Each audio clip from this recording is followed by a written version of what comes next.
Assalamualaikum warahmatullahi wabarakatuh. Kami dari kelompok 8 yang beranggotakan Putri Helvi Melita Ananda, Rafli Dwi Ardana, dan saya Muhammad Ridho Rahman. Dalam video kali ini kami akan menjelaskan tentang penggunaan media pembelajaran, mulai dari prinsip penggunaan media pembelajaran hingga langkah-langkah penggunaan media pembelajaran. Yang pertama, prinsip penggunaan media pembelajaran. Dalam menentukan maupun memilih media pembelajaran, tentunya harus mempertimbangkan beberapa prinsip sebagai acuan dalam mengoptimalkan proses pembelajaran. Prinsip-prinsip tersebut diantaranya adalah efektivitas, relevansi, efisiensi, dapat digunakan, dan kesesuaian. Yang pertama, efektivitas. Pemilihan media pembelajaran harus berdasarkan pada ketepatgunaan atau efektivitas dalam pembelajaran dan mencapai tujuan pembelajaran atau pembentukan kompetensi siswa. Pendidik harus dapat berusaha agar media pembelajaran yang dipergunakan itu dapat membentuk kompetensi siswa secara optimal dan juga dapat digunakan dalam pembelajaran sehari-hari. Yang kedua, relevansi. Kesesuaian media pembelajaran yang digunakan dengan tujuan, karakteristik media pembelajaran, potensi, dan juga perkembangan siswa, serta waktu yang tersedia. Yang ketiga, prinsip efisiensi. Pemilihan dan penggunaan media pembelajaran harus benar-benar memperhatikan bahwa media tersebut murah atau hemat dalam hal apapun.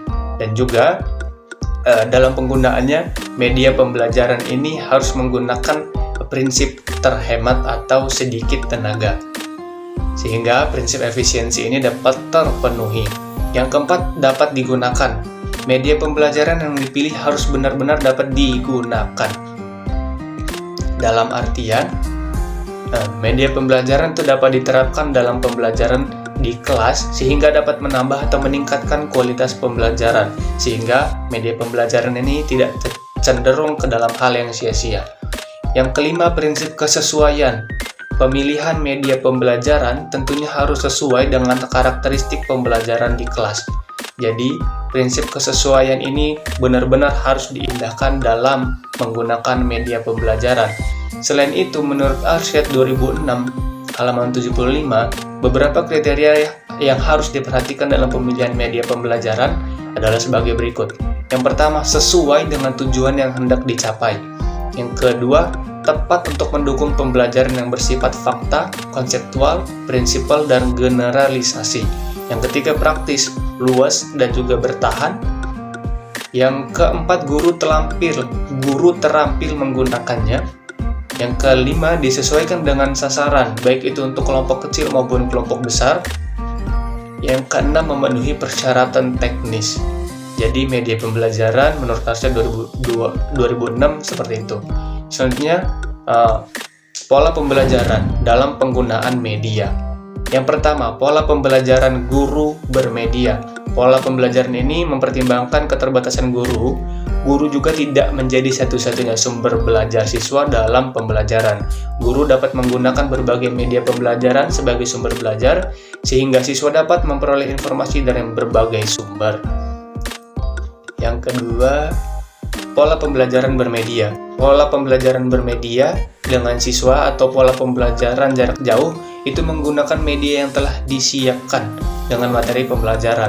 Dalam pola ini, siswa dapat belajar melalui media tanpa harus menunggu guru sebagai pengajarnya. Jadi, guru bukan satu-satunya sumber utama dalam pembelajaran bagi siswa. Dalam model pembelajaran media, guru tidak berperan sebagai satu-satunya sumber informasi bagi siswa.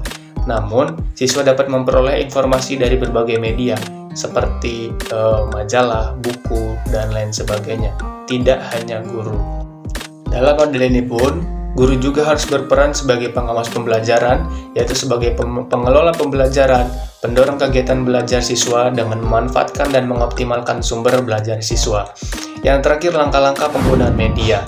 Pertama, ada tahap persiapan sebelum penggunaan media, yaitu mempelajari petunjuk penggunaan media yang akan digunakan, atau mungkin diperlukan buku-buku khusus tentang cara penggunaan media pembelajaran tersebut, terutama bila dibutuhkan perangkat keras seperti jenis-jenis proyektor dan media pembelajaran elektronik lainnya. Yang kedua, semua peralatan yang digunakan perlu disiapkan sebelum melakukan pembelajaran, sehingga dalam pelaksanaan pembelajaran tidak akan terganggu dalam hal yang bersifat teknis. Yang ketiga, perhatikan peraturan atau pengaturan ruang maupun pembelajar. Bila media yang digunakan itu cocok untuk yang berkelompok, maka harus diperlukan penempatan media. Jadi penempatan media diatur sedemikian rupa sehingga memungkinkan semua pembelajar untuk mengikuti kegiatan pembelajaran dengan baik. Selanjutnya, pelaksanaan penggunaan media. Pada saat pelaksanaan belajar dengan menggunakan media berlangsung, hendaknya dijaga agar suasana belajar tetap stabil.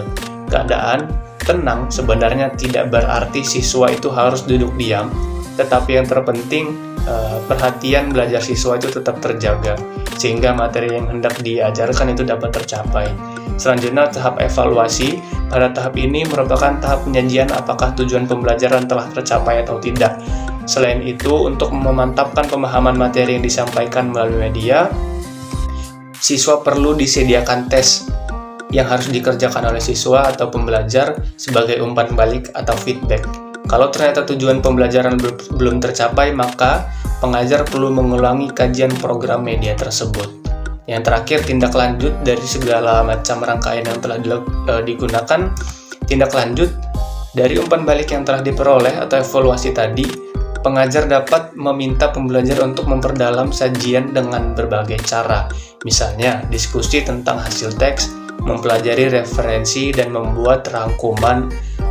Juga selain itu melakukan suatu percobaan atau eksperimen dan observasi dan lain sebagainya sebagai bagian dari tindak lanjut penggunaan media pembelajaran tadi berkaitan dengan seberapa besar pemahaman siswa terhadap materi yang sudah diajarkan.